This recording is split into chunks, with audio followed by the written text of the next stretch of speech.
एक ऐसा भारतीय जो खुलेआम पाकिस्तान को एक और मुंबई के बदले बलूचिस्तान छीन लेने की चेतावनी देने से गुरेज नहीं करता। एक ऐसा जासूस जो पाकिस्तान के लाहौर में 7 साल मुसलमान बनकर अपने देश की रक्षा के लिए प्रतिबद्ध रहा हो। पंजाब और मिजोरम में आतंकियों के दिल दहलाने वाले अटल बिहारी वाजपेयी से लेकर पीएम मोदी तक के काफी भरोसेमंद काम करने का तरीका कुछ ऐसा कि जिन्हें सुनकर जेम्स बॉन्ड के किस्से भी फीके लगते हैं। जी हां, ये पहचान है अजीत डोभाल की। डोभाल कई ऐसे खतरनाक कारनामों को अंजाम दे चुके हैं। पीएम मोदी के भरोसे ने डोभाल की सरकार में फिर से वापसी कराई और वो आज देश विदेश में सबसे चर्चित भारत देश के राष्ट्रीय सुरक्षा सलाहकार हैं। अजीत डोभाल का जन्म 1945 में उत्तराखंड के पौड़ी गढ़वाल में एक गढ़वाली परिवार में हुआ। डोभाल ने प्रारंभिक शिक्षा अजमेर के मिलिट्री स्कूल से पूरी की। इसके बाद उन्होंने आगरा यूनिवर्सिटी से अर्थशास्त्र में एमए किया और पोस्ट ग्रेजुएट करने के बाद वो आईपीएस की तैयारी में जुटे और कड़ी मेहनत के बल पर 1968 में आईपीएस के लिए चुने गए। 70 वर्षीय डोभाल इंटेलिजेंस और कोवर्ट ऑपरेशन की दुनिया में लीजेंड माने जाते हैं। वर्ष 2005 में केंद्र में यूपीए सरकार के दौरान उन्हें बतौर इंटेलिजेंस ब्यूरो के निदेशक पद से रिटायर किया गया। डोभाल अटल बिहारी वाजपेयी की अगुवाई वाली सरकार में भी देश के राष्ट्रीय सुरक्षा सलाहकार थे। वर्ष 2004 में जब यूपीए की सरकार बनी तो उन्हें जनवरी 2005 में आईबी के निदेशक पद से रिटायर कर दिया गया था। 80 के दशक में जिस समय देश के नॉर्थ ईस्टी के खूबसूरत राज्यों मिजोरम में जब मिजो नेशनल फ्रंट केंद्र सरकार की नीतियों से खफा होकर देश के खिलाफ कई तरह की गतिविधियों में शामिल हुआ और इसके सदस्य अंडरग्राउंड हुए, तो डोभाल ने कूटनीतिक फैसला लेते हुए इस संगठन के आधे से ज्यादा टॉप कमांडरों को संगठन से अलग कर दिया। टॉप कमांडरों के अलग होने के बाद इस संगठन की कमर ही टूट गई। लिहाजा संगठन के नेता लाल देंगा ने शांति की अपील की और जुलाई 1986 में मिजो संगठन ने सुलह कर ली। इसी के साथ करीब 20 वर्षों से राज्यों में जो अशांति का माहौल जारी था वो डोभाल की एक पहल पर खत्म हो सका। दूसरा उदाहरण भी 80 के आखिरी दशक का है, जब पंजाब में आतंकवाद चरम पर था। उस दौरान डोभाल अमृतसर के स्वर्ण मंदिर में पाक एजेंट बनकर दाखिल हो गए। 1986 में जब ऑपरेशन ब्लैक थंडर को अंजाम दिया गया तो उसमें करीब 300 सिख आतंकियों को मंदिर परिसर से गिरफ्तार किया गया और पाकिस्तानी एजेंट बनकर डोभाल ने कई अहम जानकारियां भी जुटाई। डोभाल को उनके स्वर्ण मंदिर वाले ऑपरेशन के लिए सर्वोच्च गैलेंट्री अवार्ड कीर्ति चक्र से सम्मानित किया गया। साल 2005 में इंटेलिजेंस ब्यूरो के निदेशक के पद से रिटायर होने के बाद साल 2009 से वे विवेकानंद इंटरनेशनल फाउंडेशन नाम के संगठन को चला रहे हैं। VIF मूल रूप से कन्याकुमारी स्थित विवेकानंद केंद्र से संबंधित है, जिसकी स्थापना 70 के दशक में आरएसएस के एकनाथ रानाडे ने की थी। 1968 बैच के केरल कैडर के आईपीएस अफसर डोभाल की उपलब्धियों में से कांधार कांड एक अहम पड़ाव है, जब स्थिति से निपटने के लिए वो खुद काफी खतरनाक हालातों में पाकिस्तान गए। इसके अलावा कश्मीर में भी उन्होंने कई खूंखार आतंकवादियों को ऊपर का रास्ता दिखाया। हालांकि उनकी कुछ नीतियों की उनके सहयोगियों ने भी आलोचना की। डोभाल ने काफी खतरनाक हालातों में पाकिस्तान का दौरा किया था। ये किसी भी इंटेलिजेंस अफसर के कैरियर के लिए सबसे प्रतिष्ठित प्रोजेक्ट्स में से एक माना जाता है। कश्मीर में उन्होंने कई खतरनाक आतंकियों जैसे कुक्के पैरे का सफाया किया।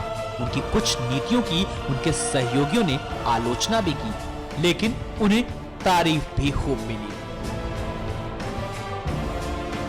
उनके 37 वर्ष के कार्यकाल के दौरान उन्होंने दिसंबर 1999 में इंडियन एयरलाइंस की फ्लाइट IC-814 को आतंकियों के चंगुल से छुड़ाने में एक अहम रोल अदा किया। हाल ही में इराक में ISIS द्वारा 46 भारतीय नर्सों को बंधक बनाए जाने पर पीएम मोदी ने अजीत डोभाल को सीक्रेट मिशन पर इराक भेजा। डोभाल एक बार फिर कामयाब रहे और सभी 46 भारतीय नर्सों की सुरक्षित वापसी करवाने में कामयाब रहे। चीन के साथ बढ़ रही गलबहियों और सीमा पर हैवी इंफ्रास्ट्रक्चर बढ़ाना अजीत डोभाल की ही रणनीति मानी जाती है। अजीत डोभाल ने ही म्यांमार ऑपरेशन की पूरी स्क्रिप्ट लिखी। अजीत डोभाल ने हाल ही में रॉ और DGMI से भारत, पाकिस्तान, नेपाल, बांग्लादेश और पश्चिमी एशिया में संचालित आतंकी संगठनों की सूची मांगी थी। उसी दौरान ये बात सामने आई कि डोभाल का पहला लक्ष्य दाऊद इब्राहिम को भारत लाना है, क्योंकि दाऊद कराची में बैठकर भारत में आतंकी संगठनों को आर्थिक मजबूती प्रदान कर रहा था। लिहाजा डोभाल ने देश के सभी NGO की फंडिंग पर रोक लगा दी। नेपाल बॉर्डर और बांग्लादेश बॉर्डर पर सख्ती के बाद जब ISI ने श्रीलंका के रास्ते अपने मंसूबों को अंजाम देने की कोशिश की तो डोभाल ने इस पर भी कड़ा चेक लगा दिया। 17 नवंबर 2015 को फ्रांस की राजधानी पेरिस में हुए आतंकी हमले के बाद G20 समिट में हिस्सा लेने तुर्की पहुंचे प्रधानमंत्री नरेंद्र मोदी की सुरक्षा में अजीत डोभाल के कहने पर ही बदलाव किए गए। ऐसा दूसरी बार हुआ जब डोभाल को पीएम की ब्रिटेन और तुर्की यात्रा के लिए प्लान बदलना पड़ा। पेरिस हमले से पहले 10 अक्टूबर को अंकारा में ब्लास्ट के बाद भी नरेंद्र मोदी का सिक्योरिटी प्लान बदला गया था। उस धमाके में 100 से ज्यादा लोगों की मौत हुई थी। खबरों की माने तो डोभाल ने तुर्की की राजधानी अंकारा और अंताल्या शहरों में पीएम की सिक्योरिटी पुख्ता करने के लिए इजरायली खुफिया एजेंसी मोसाद और ब्रिटिश इंटेलिजेंस MI5 के एजेंट्स की मदद ली। इसके अलावा किसी भी प्रकार की इमरजेंसी होने पर पीएम मोदी को सुरक्षित बाहर निकालने के लिए भी विशेष इंतजाम किए गए थे। आपको बता दें कि पेरिस हमले में फ्रांस के राष्ट्रपति फ्रांसुआ ओलांद बाल बच्चे थे। पाकिस्तान में तो डोभाल का आलम यह है कि पाकिस्तान के चैनलों पर चलने वाली बहसों में पाकिस्तानी एक्सपर्ट, राजनयिक और रक्षा विशेषज्ञों ने इस बात को माना कि डोभाल का मुकाबला पाकिस्तानी NSA सरताज अजीज नहीं कर सकते। यहां तक कि पाकिस्तानी पत्रकार अपनी सरकार को अजीत डोभाल से संभलकर नीति बनाने की सलाह तक देने पर मजबूर हुए। पाकिस्तानी चैनलों पर अजीत डोभाल की उपलब्धियों को दिखाया और बताया जा रहा है। पाकिस्तान के न्यूज चैनलों पर इस बात को लेकर खूब चर्चा हो रही कि अजीत डोभाल की पूरी सुरक्षा नीति पाकिस्तान के आतंकवाद के खिलाफ है। इसीलिए डोभाल से पाकिस्तान को संभल कर रहना जरूरी है। NSA वार्ता से पहले पाकिस्तान के चैनलों पर अजीत डोभाल के पुराने भाषणों को दिखाया गया और ये बताने की कोशिश की गई कि डोभाल पूर्व के NSA से अलग एक आक्रामक सुरक्षा सलाहकार हैं जो निर्णायक फैसले लेने में यकीन रखते हैं। हिंदुस्तान के जेम्स बॉन्ड का अगर दुश्मन देशों में इतना खौफ है तो एक बात तो साफ है कि जब पीएम मोदी के मिस्टर भरोसेमंद के हाथ में देश की सुरक्षा की कमान है तब तक पूरा हिंदुस्तान महफूज है। Sir, I heard that you were in Pakistan for 5 years. 7 years. 7 years, wow. Yeah, I lived. Sir, any such incident of Dharma Sankat, like you had to make some decision, either this or that. मैं आपको एक छोटी सी घटना सुनाता हूँ, ये इसलिए क्योंकि किसी ने अखबार में छापी थी कुछ साल पहले। ऐसा हुआ कि वहां पर एक लाहौर के अंदर में एक बड़ी भारी वो है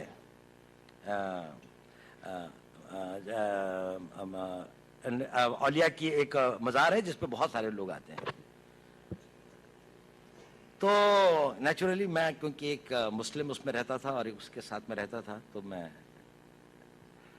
वहाँ से गुजर रहा था और मैं उस औलिया के उसमें आया और मस्जिद से वापस आया और एक उसमें मिला। तो एक आदमी एक कोने पे बैठा हुआ था, बड़ी आकर्षक उसका व्यक्तित्व था, बड़ी सफेद लंबी दाढ़ी थी। उसने मुझे बुलाया।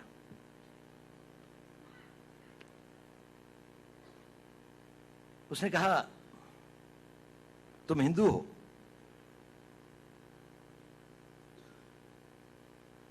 मैंने कहा नहीं।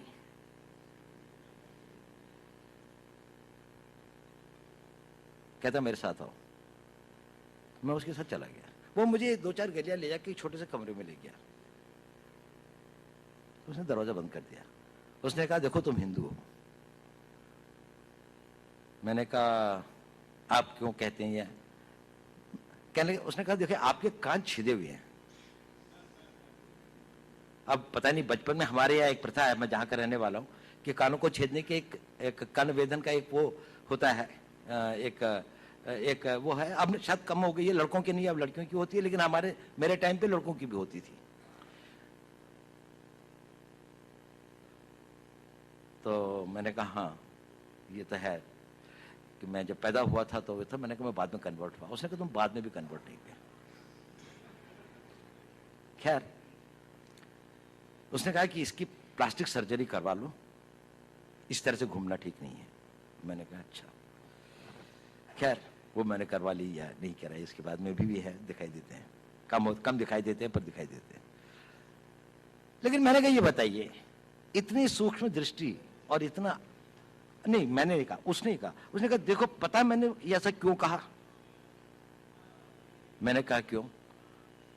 उसने कहा क्योंकि मैं भी हिंदू हूं।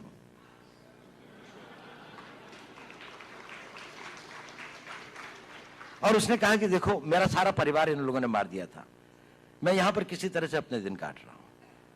मुझको बहुत खुशी होती है जब आप लोगों को देखता हूं, लेकिन मैंने भी अपना बेस बदला हुआ है। लेकिन देखो इस कमरे के अंदर, और फिर उसने एक अलमारी खोली, उसके अंदर में एक शिव जी की और एक दुर्गा की एक वो रखी थी।